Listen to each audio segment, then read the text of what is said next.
Hello, and welcome to the Metaphysical Life Podcast, where we talk about all things relating to body, mind, and spirit. My name is Nicole, and today I have Heather Hughes with me on the line. Hi, Heather. Hi, Nicole. Welcome. Heather and I have known each other for a while, and I've always known Heather as somebody who was very mindful, and I really wanted her on the show to share her journey and maybe provide some tips for the listeners. So, Heather, welcome. And maybe what you can do to start is share a little bit about your journey up until today. Well, it's been quite a journey, so I'll try to condense it if I can. Um, I have been a massage therapist for about 22 years, and prior to that, what led me to that field was a car accident that caused me to have some chronic pain that I need to manage for a good portion of my life thus far. And it was low back injury that I sustained. And so it throughout the whole massage therapy career, I have always been curious about the body, also mind over matter, and how our outlook and our mind impacts how we feel. And then I love physical challenge, and so I did venture off into the fitness world for a period of time, and I think that's where you and I met, Nicole. Mm-hmm. And so since then, I've shifted into more of a movement type of industry, if you will, and that supports a lot of the work that I do with the massage therapy. And through that process, I was raised in a Presbyterian household, to go to church and attend and contribute to the community, and I was very involved. We had at an early age, at a young age, I was a teenager, and I was very involved in the church, and personally quite close with the minister of the church at the time too. And his sermon spoke to me, and it was something, I guess, it was my first spiritual experience, if you will, in church, and feeling like I could just zone everything out, focus on what he was preaching about, and taking the lesson from his sermon and applying it to my day-to-day life. And so that was when, sort of a real aha moment, if you will, for me. And then he left, and so I was left to my own devices in a sense, because since then I started, looking for that same type of feeling, that I would get from going to church, and I found it in hiking. And so combination of that physical challenge for me, um, oftentimes I was alone, and it gave me an opportunity to reflect and really express gratitude for everything that we've been given in this world. And so I could solve an awful lot of problems in that amount of time, and it just made me feel more grounded, no matter what was going on, in my life. Busyness of being an entrepreneur, um, having a rough time in a marriage, and questioning, all sorts of things as a mom. And it really gave me space to find the answers within myself. And a lot of times the answers presented themselves in the hike, whether it was something that I saw, whether it was just thoughts that came up, and it allowed me a lot of time to just sit and observe my own feelings. Right, in nature. You are one with nature. I absolutely, yes. So that now is, I don't hike as much as I used to, because the ticks. I have, I'm more of a winter hiker now. Right, right. Not as many ticks. Um, but I still know that I need, a bulk of time to be outside in nature in my week so that I do feel grounded and more present um, with my work, with my family, with my partner. And it certainly is my therapy. Yeah, for sure. Nature is, I mean, there's no replacement, you know? And Well, yeah. and so I did take my teacher training in mindfulness and meditation, and there were studies that they were sharing with us that the mindfulness and meditation activities that we would participate in, in the classroom, if you took those outside in nature, it was basically that you were amplifying the effects by like 10 times the effect within the classroom. Taking it outside would be tenfold. Wow. So it's much more effective to Much more, be yeah. outside. Yeah, yeah. Yeah, I was thinking when you were sharing your hiking and getting answers and to some of the questions that you have, like that is a form of meditation, really, going hiking. And I think we've all been taught that, you need to be sitting still, clearing your head. And the whole meaning of mindfulness is paying attention, in the present moment Hmm. on purpose, but without any judgment. So just, nothing's right, nothing's wrong. It's just, what is it? And as I said to you prior to the call, it changes. It's always temporary. So, in 5 minutes from now, when you have a thought that comes up and you just, acknowledge it, and well, how is it now? There's no comparison, there's no judgment. It's constantly changing. Yeah, no, it's true. It really is. And the course that you just talked about, the mindful one, share a little Mindfulness, bit yep. about that, like the breathing. Is that the breathing one that you were talking about earlier? Yes, Yeah. always bringing it back to the breath because Mhm. it is the one thing in our body that we can connect with, and we just do automatically. So we can, impact our breathing if we're doing it consciously, but, the body knows how to breathe, and um, it's just simply not trying to change your breath in any way, just connecting with it and paying attention. And so they would bring us to the place where you would be sitting. You could either have your eyes closed or your eyes open, sitting, lying down, whatever worked for you. And okay, paying attention to the littlest details of, say the cool air, passing through your nostrils as you inhale and the warm air as you exhale. As simple as that.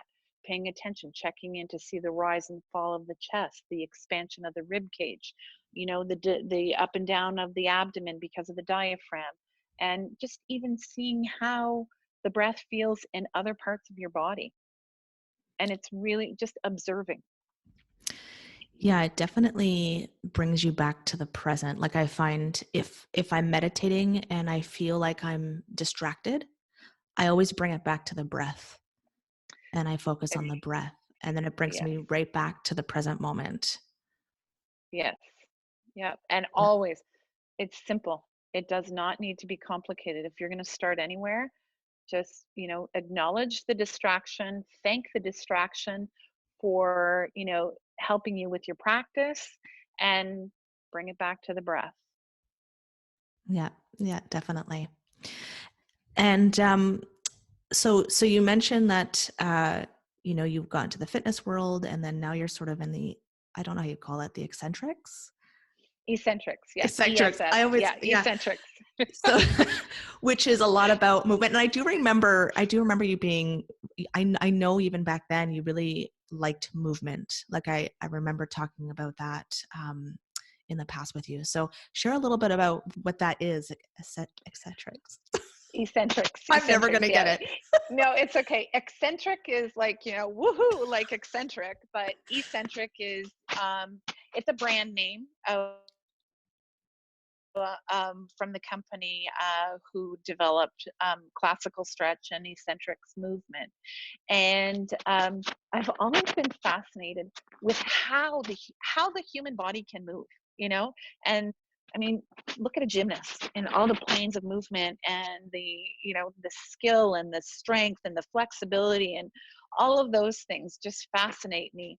Um, so eccentrics itself, for the most part, everybody can do it, okay, to one degree or another.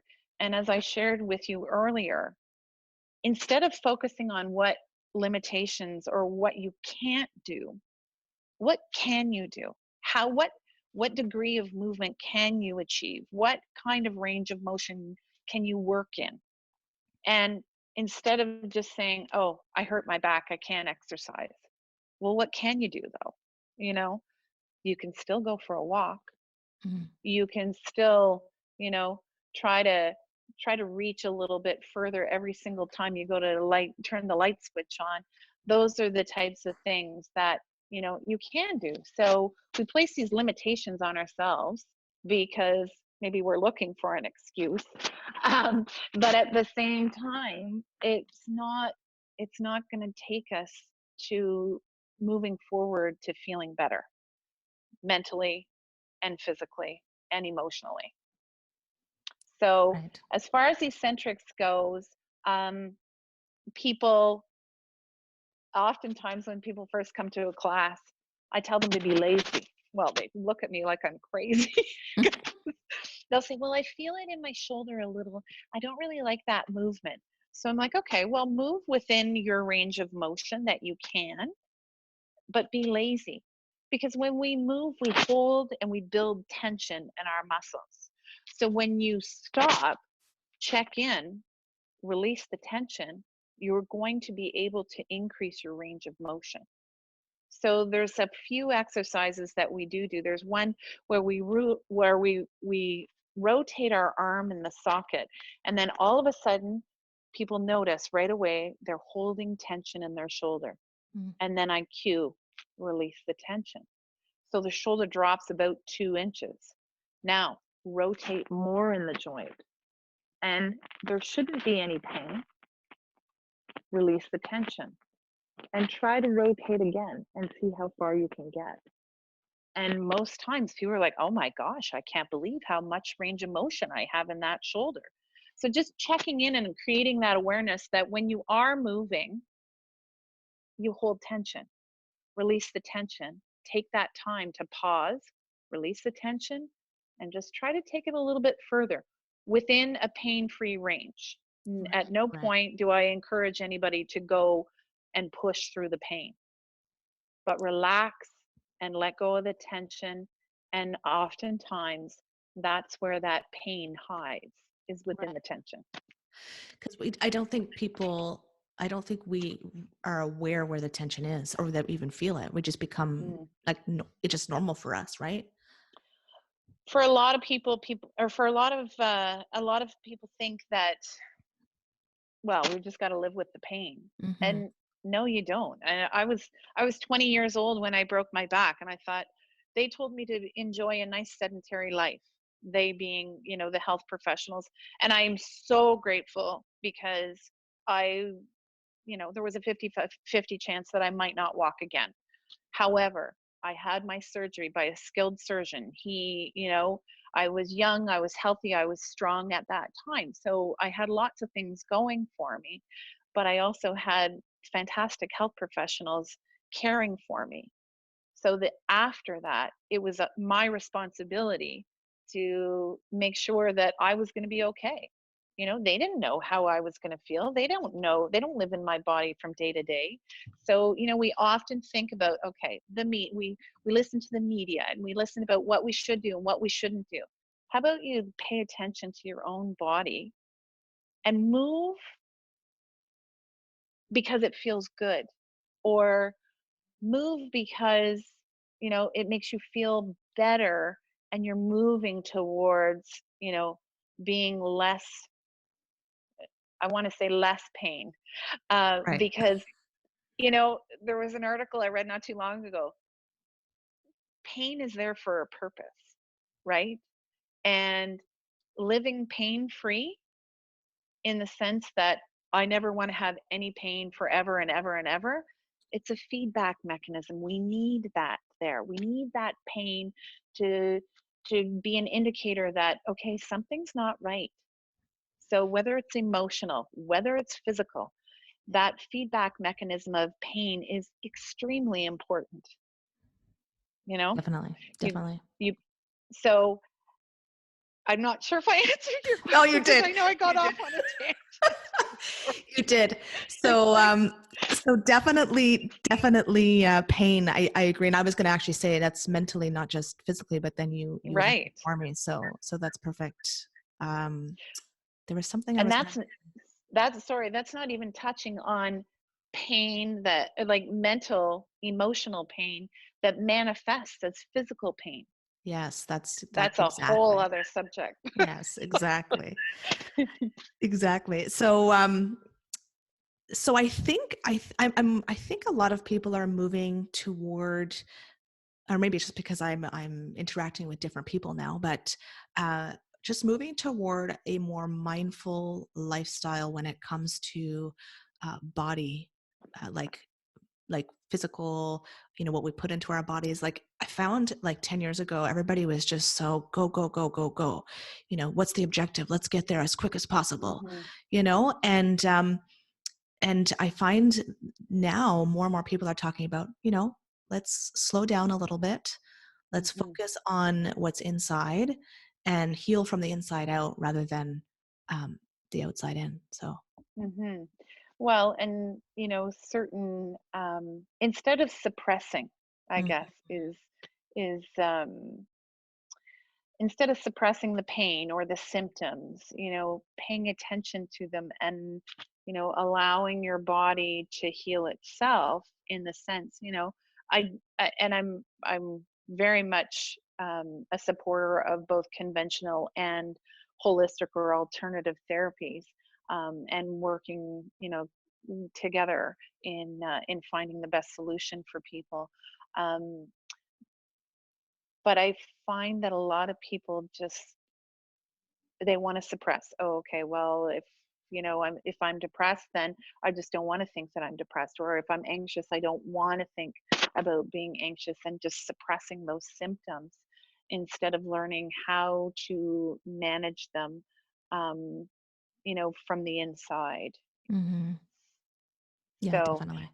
that that can be a little bit of a touchy subject as well, because I mean, medications are there for a reason, because it does take time also to learn and adapt to new ways of thinking and new ways of treating in a different manner. So as far as treating something like anxiety or depression, um, there are so many options out there that we're very fortunate that we can, access, and we have so many more resources, especially even in Cornwall, with the new facility that's built, to support that. Hmm. Hmm. Yeah, anxiety is a big one for sure. And I, just sharing a little bit, like in terms of, I've been working on my triggers, figure my dog's barking right now, but so figuring out, um, whenever I feel a little bit of anxiety coming on, usually I'm like, okay, wait a minute. Why am I getting this feeling? What is it? Hmm. Is it what just happened? What were the words used? Who's it coming from? And going deeper and figuring out, why did I feel this sort of tightness coming over my body, and Hmm. and really getting to the root cause. And it definitely is, you have to be really aware of your feelings, your emotions, and then you have to be willing to kind of dig a little deep. I'll just say that. I understand what you're saying. Go a little deep. You might not want to. You may have a No, mental you may not breakdown. want to go there. And I remember some people saying, "Oh my gosh, you go hiking by yourself?" I'm like, "Yeah. How can you stand to be alone, but for that length of time or whatever it was?" And I thought, some people are really scared to face, that inner voice, or to dig deep, as you say, and to really check in with yourself and see how you are feeling. Yeah, it's very And important. It's very and important. I think, yeah, they're emotions. Being mindful of emotions, Mhm. good, bad, otherwise. There's not really any sort of label. It's just we all go through emotions. Emotions. And I mean, you could say Hmm. the same thing for, happy emotions and good emotions, because I think if you're feeling happy about doing something, then you should do more of it, right? Like, If it brings you joy. yeah, exactly. Yeah. Exactly. We always talk Hmm. about the negative stuff, but you can also pay attention to the positive stuff, Oh, absolutely. That's right? the best stuff, right?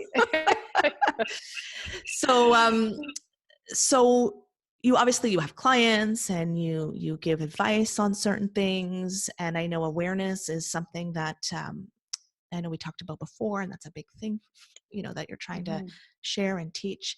What would be a couple tips that you would share with your clients about that? Well, I mean, I always bring it back to the physical because that's the majority of what I do, right? So with body treatments, and then also with the movement of eccentrics, just I always people present with the pain or a discomfort, and I will start asking questions. Well, did you have an injury, or is it your posture? So number one, I always tell people to check in with their posture. So making sure, even their standing posture, some people stand on one side more than the other. We're stronger when we stack our joints and we stand in a nice neutral anatomical position. Sleep is a big one, because people will go to sleep and then they'll lie there with their arm up above their head, or their head turned, and this is how they sleep, on their stomach. So sleeping posture is really important, because they're in a relaxed state, but then that way there's impinging on circulation, blood flow, lymphatic, and nerve conduction, those types of things. So I have people that come with shoulder pain, and they're like, I don't know why my shoulder's sore, I never did anything to it. Well, how do you Sleep on sleep? it.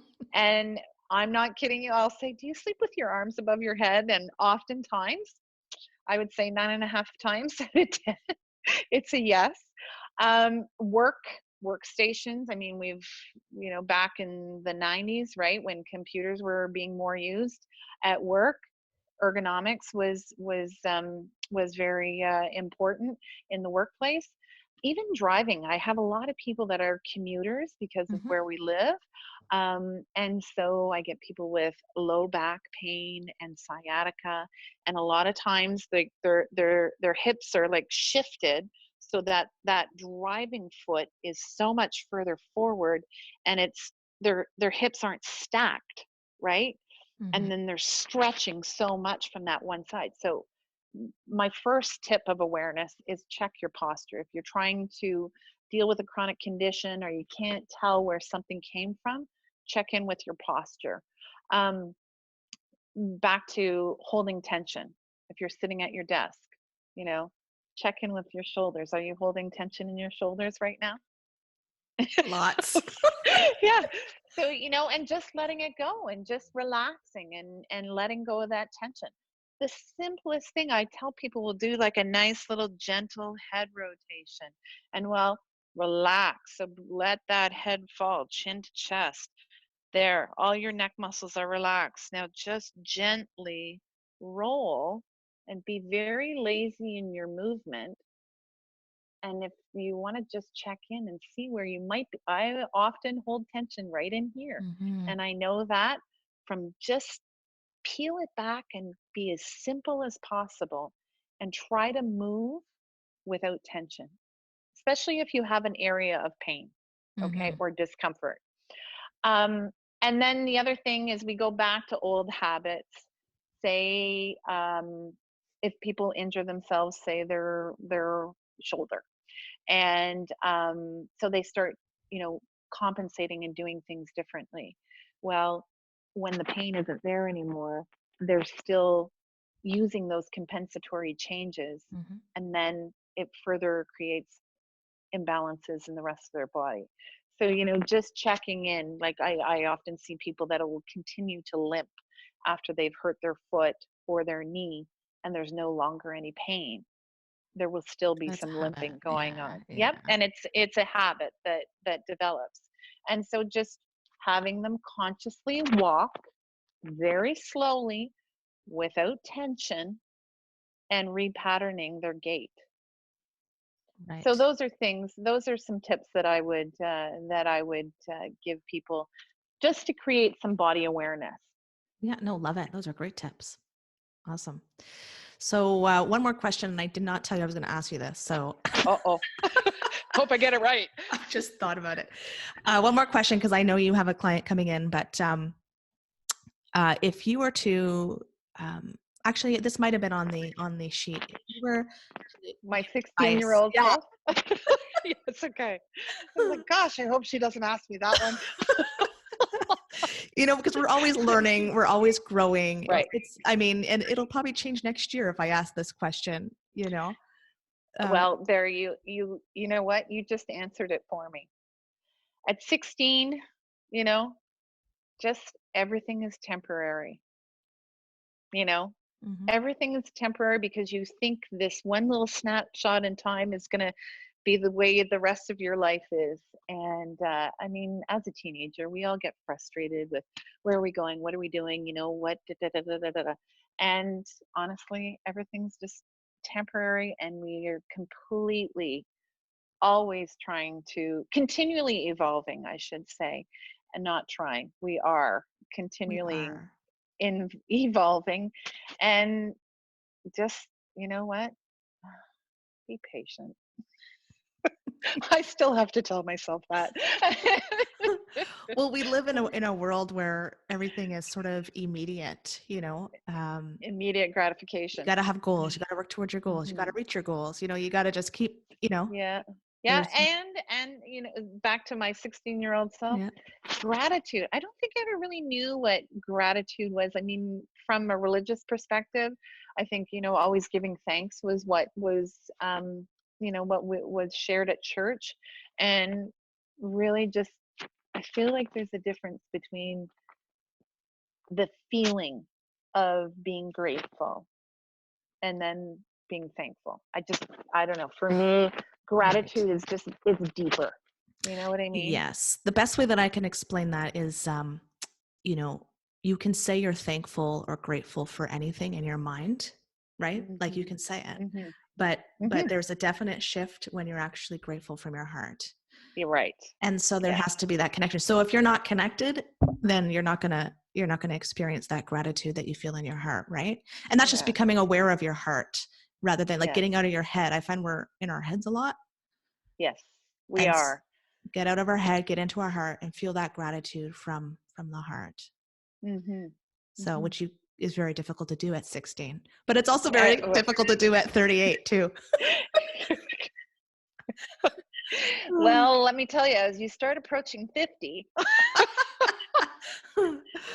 Oh, it's a little bit different. yes, yes. And Well, you know, it's interesting because for years I would like, probably up until 2 years ago, I'm like, oh my gosh, I'm so lucky. I'm so lucky this. I'm so lucky that.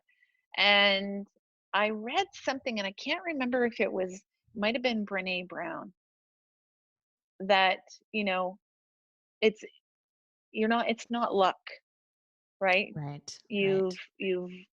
manifested to have these things in your life, and you've done the work to have these things in your life, and being grateful for those things and knowing how precious life is, and you know, those people that we love so dearly, just hanging on to that gratitude, and even just sharing it with them, and knowing, letting them know how grateful you are to have, this opportunity to experience life with them.